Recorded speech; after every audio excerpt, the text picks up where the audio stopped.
किसानों को बिचौलियों के हाथों सुपुर्द कर चुकी है। एनडीए को देश की समस्याओं को दूर करने में रुचि नहीं है, बल्कि लव जिहाद जैसे नारे देकर उसके लिए कानून बनाने में रुचि है। प्रधानमंत्री मोदी जी डर की राजनीति करते हैं और जंगल राज का नारा दिखाकर इस चुनाव में मत हरण किया है।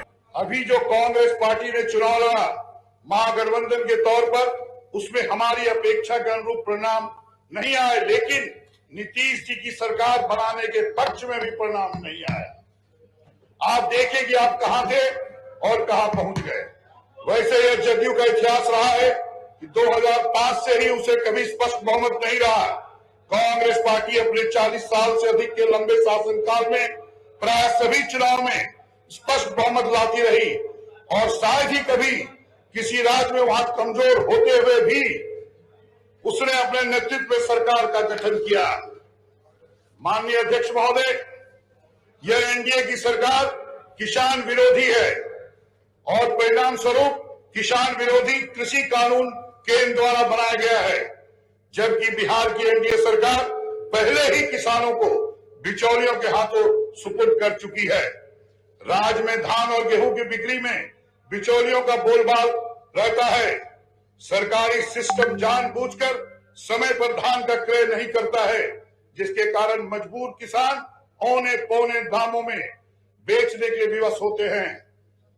एनडीए को देश की समस्याओं को दूर करने में रुचि नहीं है, बल्कि लव जिहाद जैसे नारे देकर उसके लिए कानून बनाने में रुचि है। प्रधानमंत्री मोदी जी डर की राजनीति करते हैं और जंगल राज का नारा दिखाकर इस चुनाव में मत हरण किया है। एनडीए हर एक मोर्चे पर विफल रही है, चाहे वह राष्ट्रीय स्तर पर हो या राज्य स्तर पर। 15 वर्षों से भाजपा गठबंधन की बिहार में सरकार है और 6 वर्षों से भाजपा का ही केंद्र में सरकार है, लेकिन इस दौरान राज्य गरीबी और पिछड़ेपन से एक पायदान भी ऊपर नहीं उठा, चाहे पीठ भाजपा जितनी अपनी थपथपा ले। केंद्र की भाजपा सरकार बिहार को प्रयोगशाला के रूप में देख रही है। 2015 में जब आदरणीय प्रधानमंत्री आरा में चुनावी सभा कर रहे थे, उस दौरान उन्होंने बिहार को 1,65,000 करोड़ रुपए का विशेष पैकेज विभिन्न योजना हेतु देने की घोषणा की थी, लेकिन उन घोषणाओं का कार्यान्वयन आज तक नहीं हुआ। उस घोषणा के बाद केंद्रांश में कटौती की गई तथा राज्यांश में बढ़ोतरी की गई, जिस पर दिनांक 4 अप्रैल 2016 को इसी सदन में वाद विवाद हुआ और विशेष पैकेज के क्रियान्वयन और अनुश्रवण के लिए बिहार विधानसभा सचिवालय द्वारा दिनांक 25 अप्रैल 2016 को विधानसभा अध्यक्ष के कन्वेनरशिप में एक समिति का गठन किया गया, जो आज भी पेंडिंग अवस्था में है। माननीय अध्यक्ष महोदय, विशेष राज्य का दर्जा के संदर्भ में सर्वसम्मत प्रस्ताव पारित कर इस सदन से भारत सरकार को भेजा गया और जब नीतीश जी हमारे साथ थे तो वे जोर शोर से लगे हुए थे, लेकिन आज तक विशेष राज्य का दर्जा बिहार को केंद्र सरकार द्वारा नहीं दिया गया। अध्यक्ष महोदय, ईडब्ल्यूएस के लिए संसद में संविधान संशोधन हो रहा था, तो कांग्रेस पार्टी ने खुले दिल से उसका स्वागत किया और समर्थन देकर संविधान का हिस्सा बनाया। अभी तकनीकी सेवा आयोग द्वारा जो समान चिकित्सकों की नियुक्ति हेतु अनुशंसा की गई, उसमें ईडब्ल्यूएस कैटेगरी में बैकलॉग की व्यवस्था नहीं रहने के कारण अन्य लोगों का चयन रोस्टर के आधार पर कर दिया गया, जिसके कारण अध्यक्ष महोदय संविधान की भावना ही समाप्त हो गई। ईडब्ल्यूएस में भी अन्य वर्षों की तरह बैकलॉग की व्यवस्था की जानी चाहिए। अध्यक्ष महोदय, मैंने सदन में और सदन के बाहर भी गेट पर घुसते ही देखा है कि महात्मा गांधी के 7 सामाजिक पापों का उल्लेख किया गया है, जिसका पहला है सिद्धांत विहीन राजनीति। क्या भाजपा की केंद्र और राज्य में सरकार बनने के बाद से राजनीति में सिद्धांत रह गया है, जो आप खुद देख रहे हैं। माननीय अध्यक्ष महोदय, अब मैं राज्य में सरकारी सिस्टम में व्यापक भ्रष्टाचार का उल्लेख करना चाहता हूं। बचपन से ही सुनते आ रहा हूं, जीते लकड़ी मरते लकड़ी, देख तमाशा लकड़ी का। यही हाल सरकारी सिस्टम में भ्रष्टाचार का है।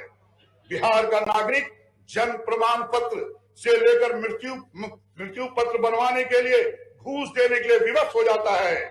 माननीय अध्यक्ष महोदय, शिक्षा किसी भी राज्य की विकास की रीढ़ होती है। शिक्षा की जो स्थिति है उस पर एक दो बातें मैं कह देना चाहता हूं आपको अध्यक्ष महोदय। एनडीए की सरकार बनते ही 2006 में नियमावली बनाकर प्राथमिक और माध्यमिक शिक्षकों की नियुक्ति की गई, जिसे आज समान बोलचाल की भाषा में नियोजित शिक्षक कहते हैं। शिक्षकों की नियुक्ति प्राप्तांक के आधार पर नियुक्ति के बाद सरकार ने यह निर्णय लिया कि जो नियोजित शिक्षक हैं उनका STET लेकर उनकी मेधा की जांच की जाएगी। किस दृष्टिकोण से यह विवेकपूर्ण निर्णय है कि पहले नियुक्ति की जाए फिर उस पर जांच बैठाई जाए। उस शिक्षा की बहाली किसी से छिपी हुई नहीं है। आए दिन सदन में चर्चा होती रहती है कि सहायक प्राध्यापकों की कमी है। उसकी नियुक्ति की प्रक्रिया का आधार जो रखा गया है वह दोषपूर्ण है अध्यक्ष महोदय। लिखित परीक्षा नहीं रखकर एकेडमिक आधार रखा गया है, जबकि छत्तीसगढ़, यूपी में सहायक प्राध्यापकों की नियुक्ति लिखित परीक्षा के आधार पर होती है। यहाँ भी एकेडमिक और इंटरव्यू को समाप्त कर लिखित परीक्षा के आधार पर सहायक प्राध्यापक की नियुक्ति की जानी चाहिए ताकि उस शिक्षा की बदहाली दूर हो सके। माननीय अध्यक्ष महोदय, शैक्षणिक माहौल खराब होने से केवल शिक्षा का स्तर खराब नहीं होता है, बल्कि राज्य की इकोनॉमी भी बर्बाद होती है। राज्य से बाहर पहले उस शिक्षा के लिए लोग पलायन करते थे, अब प्राथमिक शिक्षा के लिए भी पलायन कर रहे हैं, जिस पर अरबों रुपए खर्च हो रहे हैं। पैसा इस राज्य का और खर्च हो रहे हैं दूसरे राज्यों में। ऐसी स्थिति में इस राज्य का विकास हो ही कैसे सकता है अध्यक्ष महोदय, इस पर विचार करने की जरूरत है। अध्यक्ष महोदय, राज्य में बड़े बड़े भवन और कुछ सड़कें बनी हैं, लेकिन क्या उनकी गुणवत्ता का स्तर सही है? और यदि स्तर सही है तो बार बार रेट एस्केलेशन क्यों हुआ है? जो योजना 100 से 200 करोड़ में शुरू होती है वह 500 से 700 करोड़ तक क्यों पहुंच जाती है? पूर्व माननीय मुख्यमंत्री मांझी जी, जो आज आपके सहयोगी हैं, मतलब सदन के सहयोगी हैं, उन्होंने अपने मुख्यमंत्री काल में ही घोषणा की थी कि राज्य में एस्टीमेट घोटाला हो रहा है, जिसकी जांच कराएंगे, लेकिन वह जांच ठंडे बस्ते में चली गई। माननीय अध्यक्ष महोदय, बड़े बड़े पैकेज बनाकर बाहर की कंपनियों को, अध्यक्ष महोदय सुनने की बात, 2 मिनट बचा हुआ है, बनाकर बाहरी कंपनियों को ठेका दे दिया जाता है और राज्य के सभी छोटे बड़े ठेकेदारों को काम से बाहर कर दिया गया है। हालांकि राज्य में जितने भी काम हो रहे हैं वह सभी बिहार राज्य के ठेकेदार मजबूरन पेटी कॉन्ट्रैक्ट के तहत काम लेकर काम कर रहे हैं। यह जो बड़ी बड़ी एजेंसियां हैं उनके बड़े पैकेज बनाकर काम आवंटित करने के पीछे जो उद्देश्य है वह भी किसी से छिपा हुआ नहीं है। माननीय अध्यक्ष महोदय, 2016 में यहाँ शराबबंदी कानून लाया गया, जिस पर हम लोग की भी सहमति थी, लेकिन क्या यह कानून पूरे तरह से लागू हुआ? लाखों लोग जेल यात्री हो गए और शराब धड़ल्ले से घरों तक पहुंच रही है। युवा लड़के लड़कियां शिक्षा छोड़कर डिलीवरी बॉय हो गए हैं। जहां पहले शराब लेने के लिए लोग दुकान तक जाते थे, आज उनके घर पर सुविधाजनक शरीर से शराब दुगने कीमत में पहुंचाई जा रही है। शराबबंदी ये लागू हो, पूरे तौर पर लागू हो, अन्यथा इसमें आवश्यक संशोधन किया जाए। अंत में माननीय अध्यक्ष महोदय, एक बात उल्लेख करते हुए अपनी बात को समाप्त करूंगा। भारतीय जनता पार्टी ने 19 लाख रोजगार दिए जाने की बात घोषणा की है मैनिफेस्टो में। राज्य के बेरोजगार आशा भरी निगाहों से उस दिन की बात जो रहे हैं किस दिन 19 लाख रोजगार उन्हें मिलेगा। मैं आशा करता हूं कि आने वाले बजट सत्र तक 19 लाख रोजगार सरकार राज्य के बेरोजगारों को दे देगी।